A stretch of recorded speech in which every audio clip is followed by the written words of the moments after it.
I was looking at the Jot the other night, feeding my sheep in Shechem quite a while ago. Anyway, it made me think of, that's how I got into looking at more about Mount Gerizim and Mount Ebal, although I was studying that before. And it's amazing how Father does that. But regardless, there's way more to Shechem than just about Mount Ebal and Mount Gerizim and the shoulders. And there's also Abimelech. There's also the story of the Hivites. That's what I want to talk about tonight. So, the Hivites, these were the ones that raped Jacob's daughter. Okay? And then they were circumcised, right? And when they had the fever, the Israelites went in and slaughtered them. And it was brutal, and Jacob was upset about that. We read about that in Genesis. And then later on, we read about the same people in the book of Joshua, chapter 9, just after the Battle of Ai. And here, just after they were at Ebal and Gerizim, and we see them build an altar there and all this. So I'm sure they would have remembered who the Hivites were, right? And we see the Hivites, they disguise themselves. Now, they have old wine bottles, and they rent their clothes, which really makes me consider the Messiah's words when he talks about wine bottles and rent clothes. There's too many idioms there for it not to be related, right? But anyway, they disguise themselves. And they say, hey, we're not from here. We're wayfaring people. We come from afar off. And your God's renowned, so we want to join you.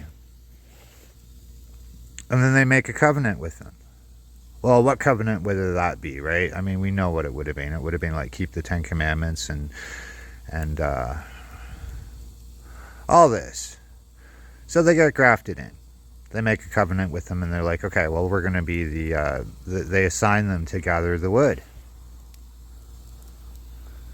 And that's what I was thinking about today, because I got a fire going. Maybe I'll see my brother later tonight. I got another brother sleeping in the house, and some more people are coming over, and it's beautiful, So I was gathering wood today.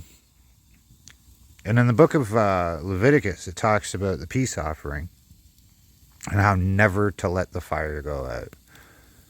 Right? Now, the Hivites were grafted in. And when they found out that they were lying, they're like, well, you said that you were from afar off. But they ended up being spared because they were already, there was an oath made with them, right?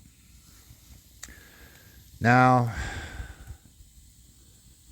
here's the thing. This job about gathering wood is so important. And spiritually, how should I look at all this? Spiritually, how many of us raped Jacob's daughter, man? Think about it. Preaching hyper grace, telling people it's okay to do Christmas and Easter. Have you done that before? Were you any better than the Hivites that raped Jacob's daughter? Think about it spiritually. Now, if that fire went out, there was no more peace offering, right? You'd have no peace with God. If that fire went out, it was brutal, man. There'd be no atonement. There'd be no nothing. The temple would shut down. The fire had to go continually all the time, right? And it wasn't that easy. It's not like you're just going to, you had to travel far to go get wood, right? It was a huge thing. And then I started thinking, our words are like fire. If we speak the Father's words, right? And the people are like wood. People are like wood. You start looking at the cedars of Lebanon, things like this. People are trees. Okay? So what am I going to do? Going to continually go gather wood. It's their job, man. You have to fulfill the royal law according to Scripture. And if the fire goes out, if there is no wood, there's no peace between you and God. That's my whole point tonight. So praise Father, fulfill the royal law according to Scripture, and you do well. And the fire upon the altar shall be burning in it. It shall not be put out.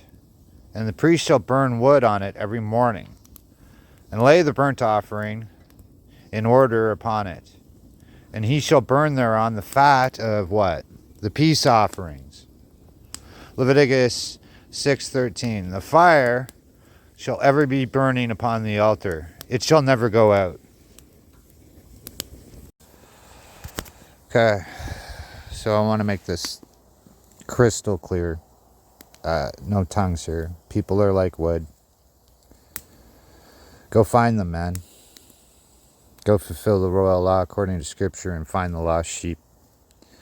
If you don't, you have no peace with God. That fire stops burning.